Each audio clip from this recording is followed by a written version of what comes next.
What's up guys? Welcome to Condo in Townhouse Manila. For today's video, another house tour na naman ang inyong masasaksihan. Nandito nga pala tayo sa may exclusive gated community dito lang sa Obrero, Quezon City na malapit lang sa E-Road, accessible sa St. Luke's Medical Center and De Los Santos Medical Center. Sa may bandang Panay Ave naman, malapit din lang ito sa Capitol Medical Center, malapit lang sa Timog Avenue, Tomas Morato, accessible din sa St. Paul University sa Gilmore. Pag diniretso nyo yung Gilmore, papunta na to sa Cardinal Santos sa may Green Hills. So napakaganda ng ating location, accessible sa iba't ibang mga city like San Juan, Mandaluyong at iba pang part ng Quezon City, and malapit lang din sa Manila. Hi, I'm Ben Sarchico, your real estate salesperson. Tara, samahan nyo ako. Bago po tayo pumasok sa main door, ito nga pala ang inyong mini garden or lanay dito sa gilid ng inyong bahay na may access ka papunta sa service area sa likod ng bahay. Konti na lang po pala ang mga available na unit.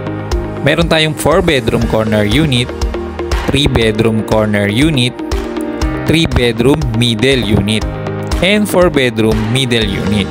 But for now, pasukin muna natin tong 4 bedroom corner unit. Sa unit na to, meron tayong 2 vehicle carport na kasyang-kasya yung mga SUV or mga pickup. Tara, pasok naman tayo sa ating main door. Upon entry from our main door, dito sa right side ang powder room. Syempre, pag nasi-CR ka na galing sa labas, so mas madali na mag-CR. Dito naman sa left side ang ating maid's room with toilet and bath na siyang kasama.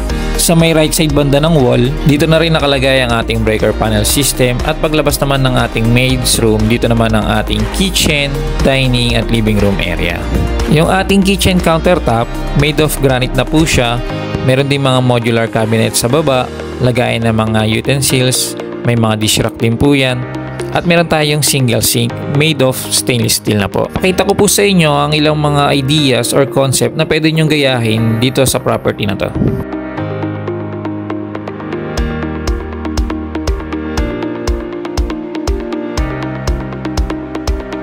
Tara po, punta naman po tayo ngayon sa second floor. Pag-akyat po natin ng second floor, ito nga pala ang very spacious na family area. Ang sarap mag-bonding dito kasama ng inyong family. And also kung meron kayong mga visitors. Dito naman po banda ang ating master bedroom. Very spacious na po siya, kasyang-kasya yung king size bed at maraming mga bintana for airwell ventilation. Dito naman po banda ang ating walk-in closet. Maglalagay na lang po kayo dyan ng inyong cabinet at meron tayong sariling toilet and bath. Meron ng bathtub, shower enclosure, toilet at ang ating lavatory.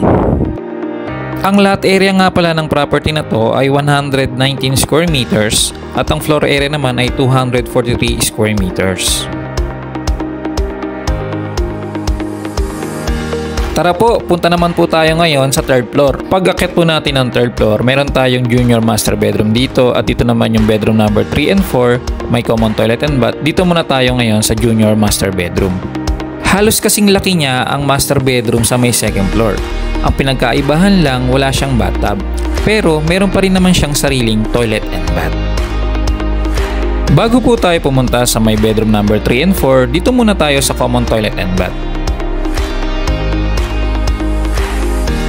Dito naman po tayo ngayon sa bedroom number 3. Very spacious din po siya, kasyang-kasya yung queen size bed at meron ng provision for window type aircon.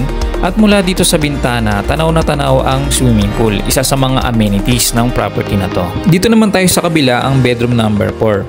Mula dito sa bedroom number 4, tanaw din ang swimming pool nakasama sa amenities. Speaking of amenities, meron tayong adult and kids swimming pool, playground, dynamic retail strip at multipurpose clubhouse na pwede kayong mag-setup ng inyong mga events. Tara po, punta naman po tayo ngayon sa 4th floor. Pag-akyat po natin dito sa may 4th floor, makikita nyo very spacious pa yung area.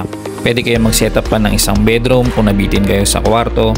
Pwede kayong mag-setup dito ng office nyo or ng study area. At pwede nyo rin gawing gym kung gusto nyo. Marami kayong possibility na pwede kayong gawin dito. Maganda sa community na to, meron tayo of course na security features like electrified fence above the security wall, 24-hour CCTV system, 3-meter high security wall fully surrounds the entire community, at yung ating main road separating the wall, and the luxury residence cluster add extra security. Ito nga pala yung mga available na units na lang, konti na lang siya at yung prices. Message nyo lang po ako for more information. And if gusto nyo mag-actual viewing. If you're interested in this property, send me a message. I'm Ben Sarchigo, your real estate salesperson. Thank you for watching. To follow more.